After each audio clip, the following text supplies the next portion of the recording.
اللاجئ ما يقدرش يسافر من كندا قبل المحكمة. اللاجئ بيقدر يقدم على مساعدات مالية من الحكومة. كل سنة الآلاف بيحاولوا يبدأوا حياة جديدة في كندا، بس عدد قليل جدا هو اللي فعلا بيوصل للنهاية.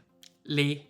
لأن معظم الناس بتبدأ من غير ما تفهم النظام ولا الخطوات الصح. النهاردة هتعرف كل حاجة عن اللجوء في كندا، من أول ما تقدم لحد ما تاخد الإقامة وتبدأ حياتك هناك. هتفهم المدة، المساعدات، الحقوق، حتى الغلطات اللي بتضيع سنين من غير نتيجة. خليك للنهاية، لأن في آخر الفيديو هقولك الخطوات اللي بتفرق بين اللي بيحلم واللي فعلا بيبدأ حياة جديدة. خلونا نبدأ.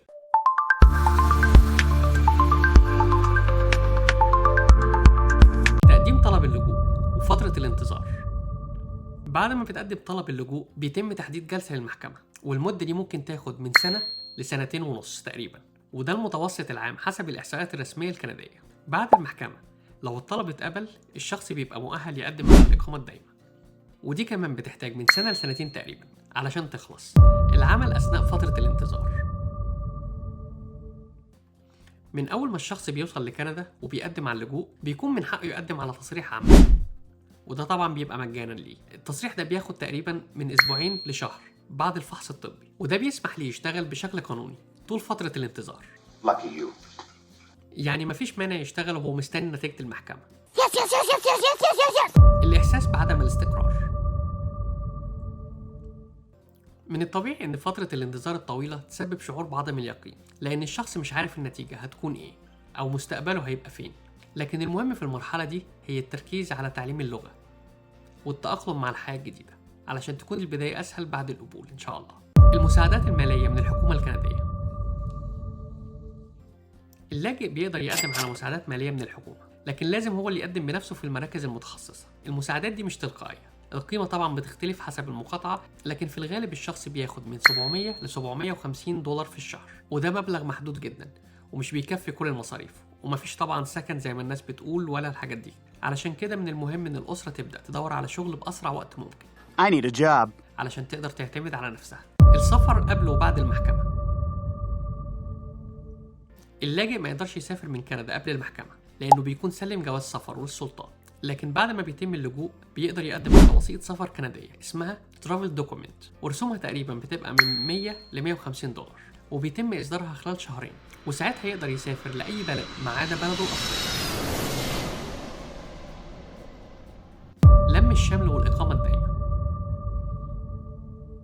بعد قبول اللجوء الشخص بيقدر يقدم على الإقامة الدائمة، وكمان يقدم على لم شمل للأسرة. Happy family, happy family. وده يشمل الزوج أو الزوجة أو الأبناء.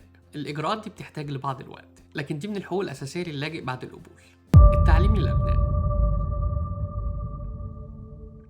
الأطفال اللي بيجوا هنا مع أهلهم كلاجئين ليهم الحق في التعليم المجاني في المدارس الحكومية من أول يوم، وده طبعا من أول الصف الأول لحد مرحلة الثانوي. أما الجامعات في كندا فهي مش مجانية حتى للمقيمين أو المواطنين نفسهم، وبيتم دفع المصاريف حسب التخصص أو الجامعة. الخدمات الطبية: اللاجئين عندهم تأمين صحي مجانا مؤقت اسمه IFHP أو Interim Federal Health Program، وده بيغطي حاجات كتير زي الأسنان والعيون والعلاج العام، ويعتبر من أفضل البرامج الصحية المؤقتة المقدمة من الحكومة. تعلم اللغة والاندماج: الدولة بتوفر برامج مجانية لتعليم اللغة. Learn English! Learn English! سواء الإنجليزية أو الفرنسية. Elle est dérangée avec nous. Ouais! وده بتكون متاحة في مراكز القادمين الجدد أو النيو كامرز. الأطفال كمان في المدارس بياخدوا دعم خاص علشان يتعلموا اللغة أسرع ويتأقلموا بسهولة. أما الكبار فبيعملوا اختبار مستوى وبعدها بيدخلوا كورسات مجانية لتقوية اللغة والتواصل. المساعدات القانونية والمحامي: اللاجئ يقدر يطلب محامي مجانا من خلال مؤسسة اسمها Legal Aid. ودي جهة حكومية بتوفر محامين متخصصين في قضايا اللجوء. المحامي بيساعد في تقديم الطلب وبيحضر مع الشخص في المحكمة من غير ما يدفع أي تكاليف. وفي النهاية أهم نصيحة لأي شخص يبدأ طريق اللجوء لكندا: اعتمد على نفسك. الاعتماد على النفس هو المفتاح. اشتغل على لغتك، اتعلم النظام الكندي، دور على شغل أو اتطوع علشان تقدر تكسب خبرة كندية، وظبط سيرتك الذاتية. الفرص موجودة بس محتاجة صبر وشغل وتنظيم. دي كانت نظرة شاملة على أهم الحقائق والخطوات الخاصة باللجوء في كندا. ما تنسوش شاركوا الفيديو مع أي حد محتاج يعرف المعلومات دي عن كندا، وخليك جزء من العيلة. اشترك في القناة وخلينا نكمل الرحلة سوا خطوة بخطوة لحياة أحسن، واشوفكم الفيديو الجاي في كندا بعيون واقعية.